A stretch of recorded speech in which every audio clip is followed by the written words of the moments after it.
Oke. Nah, jadi kalau misalkan yang di atas itu bukan contoh dari reaksi paralel ya. Nah, yang dimaksud dengan reaksi paralel tuh jalur reaksinya harus ada lebih dari satu, boleh dua, boleh tiga, atau bahkan bisa jadi lebih. Nah, jadi kalau misalkan kita punya reaksi A plus B, itu membentuk C lewat jalur reaksi satu dan membentuk D lewat jalur reaksi 2. Nah, inilah yang kita sebut sebagai reaksi paralel ya. Paralel. Nah, gini ya. Oke. Nah, jadi ini reaksi paralel. Nah, reaksi paralel ini banyak sekali terjadi pada kasus-kasus pemrosesan pangan. Misalnya yang dulu pernah dipelajari, yang saya ingat ya, karena saya yang ngasih materinya adalah saat belajar reaksi Maillard. Ya, saat belajar reaksi Maillard, itu banyak sekali reaksi-reaksi paralel yang terjadi dalam rangkaian reaksi Maillard. Ya. Nah, jadi sekarang kita akan membahas tentang reaksi paralel ini. Tentunya yang namanya reaksi paralel itu jalur satu sama jalur 2 dia bisa berlangsung dengan kecepatan yang berbeda. Ya, jadi persamaan laju reaksinya antara jalur satu yang membentuk C dan jalur 2 yang membentuk D itu bisa berbeda. Nah, sekarang kita misalkan saja kalau misalnya jalur satu itu punya konstanta laju reaksinya adalah K1. Eh, jalur 2 itu punya konstanta laju reaksinya K2, ya. Maka kita bisa tuliskan yang namanya laju pembentukan C dan laju pembentukan D, ya. Laju pembentukan C ini adalah perubahan konsentrasi C terhadap perubahan waktu. Bisa kita tuliskan K1 gini ya. CA, CB. Nah, CA, CB ini pangkatnya berapa? Pangkatnya bisa macem-macem. Kita kasih aja N sama M. Kayak gitu ya. Kalau misalkan dia elementer, maka pangkatnya pasti satu sama satu. Sama seperti koefisien stoikiometri reaksinya. Tapi kalau misalkan dia bukan reaksi elementer, maka N sama M itu angkanya bisa jadi bukan satu. Ya. Nah, sekarang kalau kita lihat laju pembentukan D. Bisa kita tuliskan perubahan konsentrasi D terhadap perubahan waktu. Tuliskan K2 CC SCA, sorry ya, CA CB. Nah, pangkatnya bisa berapa? Ordenya bisa berapa? Ordenya itu tidak harus sama dengan jalur satu. Nggak mesti ordenya itu N sama M. Ya, nggak mesti sama. Bisa sama, tapi bisa aja berbeda. Oke? Nah, jadi kalau misalkan sebagai contoh ini kita kasih aja ordenya apa ya? O sama P gitu ya. Oke. Nah, jadi ini reaksi paralel, dia jalur reaksinya lebih dari satu, yang mana masing-masing itu persamaan laju reaksinya bisa lain-lain. Ya, kalau Anda lihat dari RC sama RD di sini, K1 sama K2 itu beda. Orde-orde reaksinya semua berbeda. Nah, jadi ini yang namanya reaksi paralel. Bentar, saya ngecas dulu.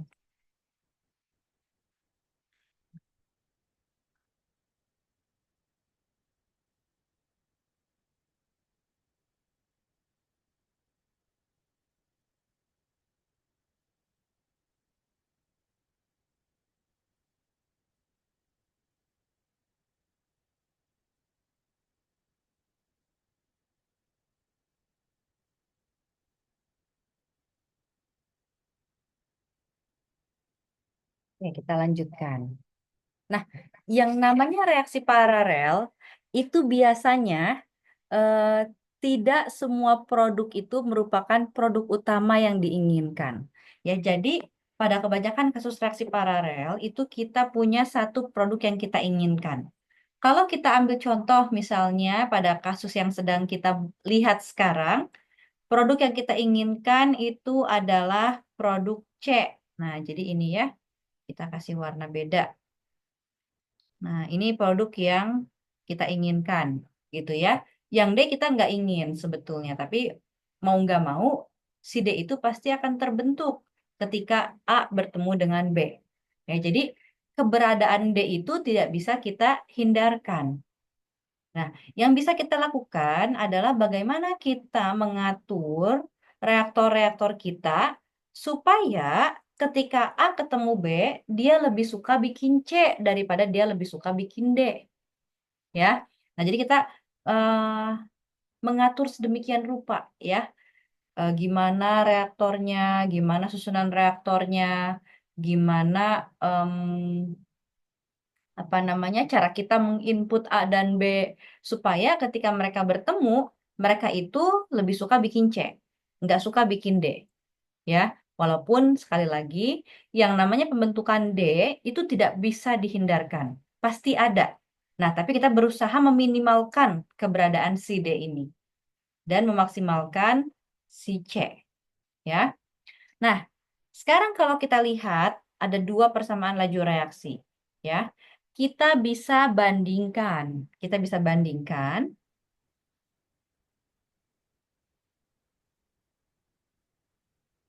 Kita naikin dulu ya. Nah, kita bisa bandingkan RC dibandingkan dengan RD atau laju pembentukan C dibanding dengan laju pembentukan D. Itu bisa kita tuliskan seperti ini. K1 CA pangkat N, CB pangkat M dibagi K2 CA pangkat O, CB pangkat P. Ya, oke. Nah, ini kalau kita sederhanakan, ini bisa dituliskan sebagai K1 per K2 CA pangkat N min O dikalikan CB pangkat M min P. Oke. Nah, ini adalah RC dibagi RD. Oke. Nah, jadi pada kasus-kasus seperti ini, kita lihat nih bagaimana nanti ya kita sambil contoh soal bagaimana kondisi dari pangkat-pangkat ini. Ya. Nah, ada lagi reaksi yang mana reaksi itu adalah reaksi yang persamaannya orde 0. Ya, ada reaksi yang persamaannya orde 0. Contohnya, kalau misalnya kita anggap saja, ini contoh ya, contoh orde 0. Kalau misalkan RC sama RD, itu mereka reaksi orde 0. Kalau mereka reaksi orde 0, maka K1 CA pangkat 0, CB pangkat 0, yang bawah K2 CA pangkat 0, CB pangkat 0. Akibatnya RC dibagi RD itu akan mendapatkan K1 per K2. Ya, oke. Nah, ini beda lagi. Nah, kalau kasus ini, laju perbandingan laju C dan D itu cuman apa ya, dibatasi atau diatur oleh konstanta laju reaksi. Ya. Nah, kalau misalkan di kasus yang atas, yang warna biru, itu perbandingan laju C dan D itu diatur atau dipengaruhi oleh satu, konstanta laju reaksi. Dua, dipengaruhi dari konsentrasi reaktan-reaktannya. Ya. Nah, contoh yang sederhana, yang lebih sederhana tentunya adalah orde 0. Kalau misalkan reaksi kita adalah reaksi orde 0, ya, maka artinya perbandingan laju C dan D cuma dipengaruhi oleh perbandingan konstanta laju reaksi. Ya. Nah, kalau kita ingat lagi, yang namanya konstanta laju reaksi itu adalah fungsi dari apa? Fungsi dari energi aktivasi, ya. Fungsi dari temperatur. Demikian juga K2. K2 ini juga adalah fungsi dari energi aktivasi, fungsi dari temperatur. Ya. Jadi kalau misalkan reaksi kita orde 0, yang harus kita lakukan saat kita mereaksikan adalah mengubah-ubah atau merekayasa temperatur dari reaksi dan juga energi aktivasi dari reaksi. ya. Gimana cara ngubah temperatur reaksi?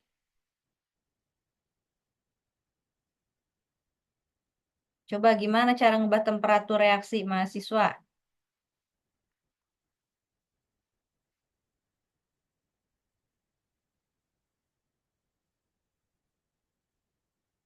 Gimana cara ngubah temperatur reaksi?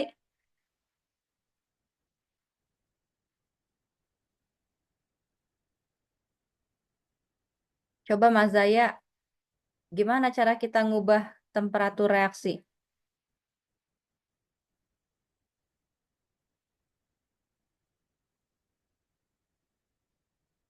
Apakah Mas Zaya ada?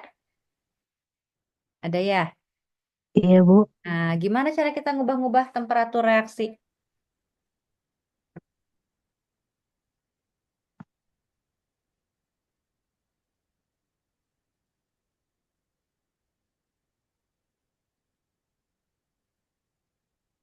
Gimana menurut Mas Zaya? Kalau kita punya reaktor, kita masukin bahan-bahan, terus kita mau ngubah temperaturnya. Dipanasin Iya, berarti atau tinggal didingin. dipanasin, betul, atau didinginin ya. Dipanasin pakai steam atau didinginkan pakai air gitu ya. Jadi bisa aja reaktornya, tangki, ada jaket di luarnya. Jaket tuh kayak ada lapisan lapisan lagi.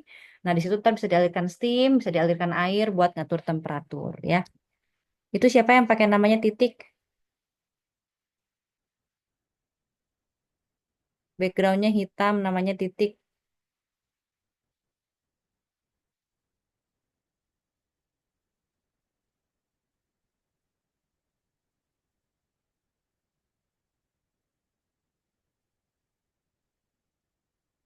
Tolong dicek apakah ada yang namanya pakai titik, mahasiswa?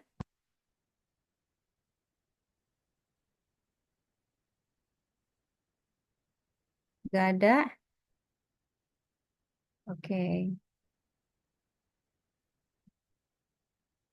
Oke, saya remove ya, karena takutnya bukan mahasiswa kita yang masuk. Oke, lanjut. Nah, sekarang kalau misalkan bicara energi aktivasi, gimana cara kita ngubah-ngubah energi aktivasi? Ada yang inget nggak dari kelas Kinrek? Coba.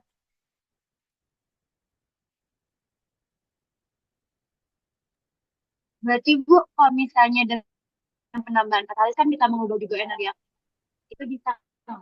Ya, betul. Jadi kalau misalkan energi aktivasi, memang cara ngubahnya adalah dengan pakai katalis ya. Jadi kalau misalkan kita ingin em, mengubah energi aktivasi, misalkan mengubah energi aktivasi dari reaksi jalur atas, reaksi jalur satu yang bikin C, kita tambahin katalis supaya energi aktivasi yang bikin C itu rendah. Sehingga nanti si A ketemu B, dia sangat suka bikin C, sangat mudah bikin C dibandingkan bikin D. Nah, itu contohnya, ya. Contoh bagaimana kita mengubah-ubah kondisi reaksi supaya kita bisa mendapatkan produk yang kita inginkan. Itu contoh untuk reaksi yang ordernya order nol, ya. Order nol yang paling sederhana. Nah, sekarang kalau misalkan ada ordernya lebih dari nol ordernya, maka kita perlu lihat lebih lanjut bagaimana pengaruh dari konsentrasi terhadap reaksi kita, ya. Nah, kalau misalkan pakai A B C D E atau sorry, N, M, P, O kayak gini, mahasiswa kadang-kadang bingung lihatnya. Nah, sekarang coba kita lihat pakai angka, ya. Sebagai contoh, saya akan berikan contoh di sini, ya. Jadi kalau misalnya contohnya, em, ya udah kita sama aja kayak tadi ya, A tambah B bikin C ditambah D.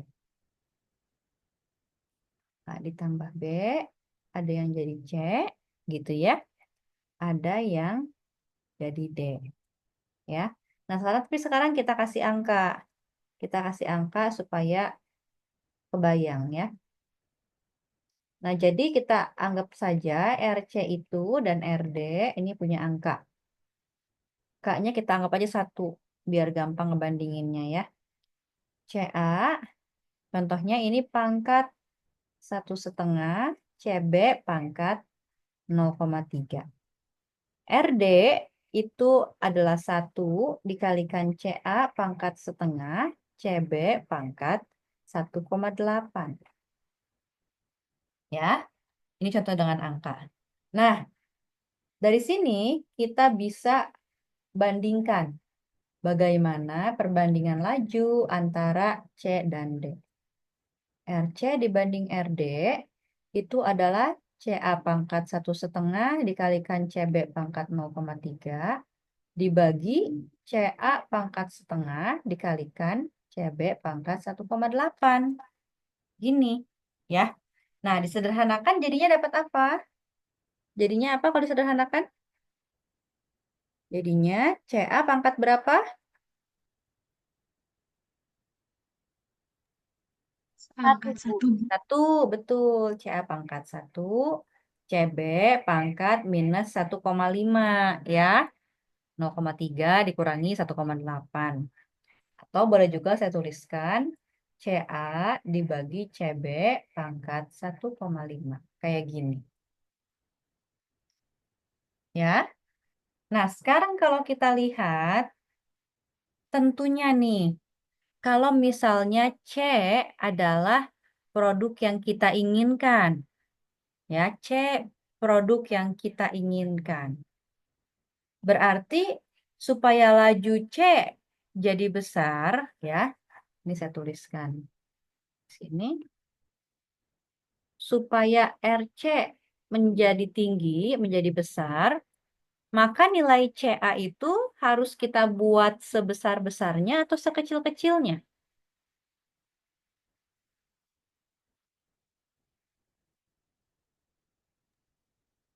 Besar. Harus besar, nah, betul. Supaya RC besar, maka CA harus dijaga tinggi nilainya, gitu ya. Kalau CB harus gimana? Harus lebih kecil. CB ini harus dijaga rendah, ya. Nah, jadi CA harus dijaga tinggi, CB harus dijaga rendah, ya.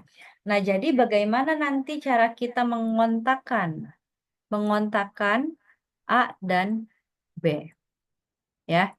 Itu bisa kita atur, ya. Contohnya, apakah kita mau gunakan, em, coba kita tebak-tebakan dulu. Kalau misalnya kita gunakan CSTR, kayak gini, ya. Kalau kita gunakan CSTR, kita masukin A, kita masukin B, ya. Ini coba ya, saya mau tanya, inget nggak? Kalau yang namanya CSTR, ya, A dan B masuk, bagaimana konversinya?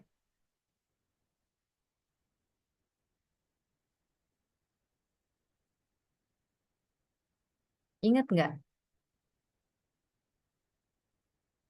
Dalam tangki CSTR, reaktan yang masuk akan dianggap langsung terkonversi sempurna.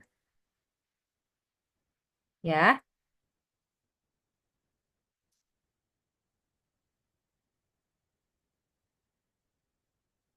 dalam CSTR, jadi kalau misalkan Anda punya A sama B masuk ke dalam CSTR, ya, maka secara instantaneously akan secara langsung A dan B itu akan langsung terkonversi menjadi produk. Sehingga yang namanya konsentrasi A dan konsentrasi B di dalam reaktor CSTR itu pasti kecil. Ya, kok bisa sih dianggapnya langsung terkonversi sempurna? Nih, karena CSTR itu pengadukan yang bersifat ideal. Mixingnya ideal, artinya dia ngaduk itu sangat homogen. Ya, ngaduk sangat homogen. Sekarang Anda bayangkan, Ini ada reaktor besar. Isinya apa nih? Isinya pasti produk. Ya kan? Dia sudah diaduk-aduk, sudah jadi produk. Sekarang ada A, ada B masuk. A dan B ini masuk pasti jumlahnya jauh lebih kecil dibandingkan volume yang ada dalam reaktor. Terus begitu A dan B masuk, dia akan langsung teraduk secara sempurna dengan produk yang sangat banyak. Ya, sehingga yang namanya konsentrasi A sama B di dalam CSTR itu pasti dianggapnya sangat rendah. Ya, karena dia akan terdilusi oleh produk yang sangat banyak. Oke? Nah, itu CSTR. Jadi kalau misalkan kita pakai CSTR, kita tidak akan bisa mempertahankan A tinggi dan B rendah. Kita akan mendapatkan A tinggi, A rendah dan B rendah. Ya. Nah, sekarang kalau kita pakai PFR, seperti ini ya. Ini pakai PFR. Ini A masuk, ini B masuk. A dan B masuk ke PFR. PFR tuh punya sifat yang berbeda dengan CSTR. Di PFR itu nggak ada yang namanya pengadukan, ya. Jadi reaktan masuk ke PFR itu kayak orang baris, kayak gini. Baris masuk terus maju satu-satu. Nggak ada itu A yang dari depan terus keaduk ke belakang, ya. Atau B yang dari belakang, B-nya maju ke depan. Itu nggak ada, ya. Jadi yang namanya plug flow reaktor itu sifatnya memang kayak sumbat,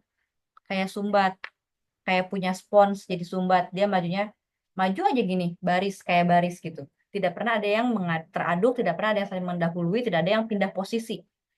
Ya, nggak ada yang bertukar posisi gitu, nggak ada. Ya. Nah, jadi kalau misalkan di PFR itu A dan B masuk, konsentrasi mereka di sini,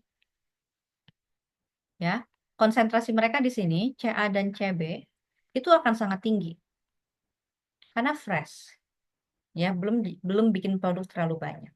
Nah, seiring mereka maju ke sini, ini namanya CB sama CA akan agak turun sedikit, tapi tidak akan mencapai nilai yang sangat rendah. CA dan CB itu baru akan mencapai nilai yang sangat rendah ketika mereka sudah sampai di ujung reaktor. Nah, di sini baru CA sama CB rendah. Nah, beda jadi ya trennya. Kalau di CSTR, A masuk, B masuk, dianggap langsung konsentrasinya turun serendah-rendahnya. Kalau di PFR, A sama B masuk, konsentrasinya akan dipertahankan tinggi terus. Sampai ntar lama-lama turun, sampai mereka keluar dari reaktor. Ya. Nah, jadi kalau misalkan di CSTR tadi, itu namanya CA sama CB, itu nggak bisa dijaga CA-nya tinggi, CB-nya rendah. Karena begitu CA, CB masuk ke dalam CSTR, CA, CB bakal langsung rendah. Nah, kalau PFR, ini kebalikannya. Kalau PFR, kita nggak bisa jaga CA tinggi, CB rendah. Karena CA, CB akan selalu tinggi. Ya, mereka akan turun bersamaan nanti di belakang. Ya. Nah, jadi untuk kasus seperti contoh reaksi seperti ini bisa kita atur misalnya dengan menggunakan eh, reaktor yang seperti ini.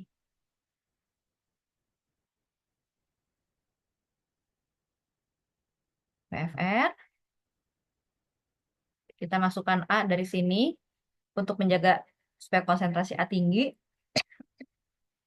tinggi setiap saat. Lalu B, kita masukkan secara intermittent seperti ini. Ya, di mana B ini kita kasih dia konsentrasinya rendah. Oke, konsentrasi rendah, tapi di feeding di banyak posisi reaktor. Kalau misalkan konsentrasi B rendah, di feeding cuman di bagian depan reaktor, ini B bakal langsung habis bereaksi sama A. Ya, tapi kan nggak bisa gitu. Kita masih butuh mereaksikan A dengan B yang lain. Nah, jadi kita memfeeding B dengan konsentrasi rendah di berbagai titik reaktor seperti ini. Jadi di setiap kali A itu ketemu B di sini, A itu lagi dalam kondisi konsentrasi tinggi, B-nya itu konsentrasinya rendah, karena kita feedingnya konsentrasi rendah. Ya, A-nya memang turun konsentrasinya, terus maju ke sini, tapi masih cukup tinggi. Nah, ketemu lagi B yang konsentrasi rendah. Dengan cara ini nanti keluarnya, ini C akan lebih banyak dibandingkan D. Ya, nah Jangan sampai nanti Anda terbalik kasih ininya, kasih feedingnya. Kalau misalkan ternyata kebalik nih, Anda masukin B ke sini, terus masukin A dengan konsentrasi rendah secara intermittent. Nih, ini A low gitu ya. Nah, jadi kan kalau misalkan reaktor yang hijau nih ya, yang hijau itu B-nya akan punya konsentrasi yang tinggi, tapi A-nya punya konsentrasi yang rendah. Nah, sekarang kita kebalikin ke sini. Kalau misalkan A-nya punya konsentrasi yang rendah, B-nya konsentrasi tinggi, yang terjadi bakal apa yang terbentuk? C atau D? Yang D, Yang D. D bakal terbentuk. Nah, reaktor yang hijau ini akan mengeluarkan D yang jauh lebih banyak daripada C. Oke, nah jadi eh, reaksi paralel itu memang butuh pengetahuan kita tentang bagaimana reaktor em, CSTR, PFR dia bekerja, ya gimana kelakuannya. Kalau misalkan nih ya kita punya kasus di mana RC banding RD gitu ya. Ini contoh ya, contoh aja. Kalau misalkan RC banding RD, dia ternyata butuh CA-nya harus rendah, CB-nya harus rendah juga supaya dapat produk yang kita inginkan. Nah, kalau CA harus rendah, CB harus rendah supaya dapat produk yang kita inginkan, maka itu solusinya adalah kita pakai reaktor apa? Kalau CA dan CB dua-duanya harus rendah. CSTR. Harus pakai CSTR, CST. betul. Nah, pakai Mhm. CSTR nanti bakal dapat produk yang kita inginkan dengan jumlah banyak. Nah, ada juga kasus-kasus di mana nanti ketika kita membandingkan antara RC dan RD gitu ya, ternyata kita butuhnya itu adalah konsentrasi A-nya harus tinggi, konsentrasi B-nya harus tinggi. Nah, maka kasus seperti itu kita harus pakai reaktornya yang PFR gitu ya. Nah, jadi dilihat bagaimana konsentrasi dari reaktan itu harus kita atur supaya kita dapat produk yang kita inginkan. Ya. Nah, jadi tadi dibahas kalau misalkan reaksinya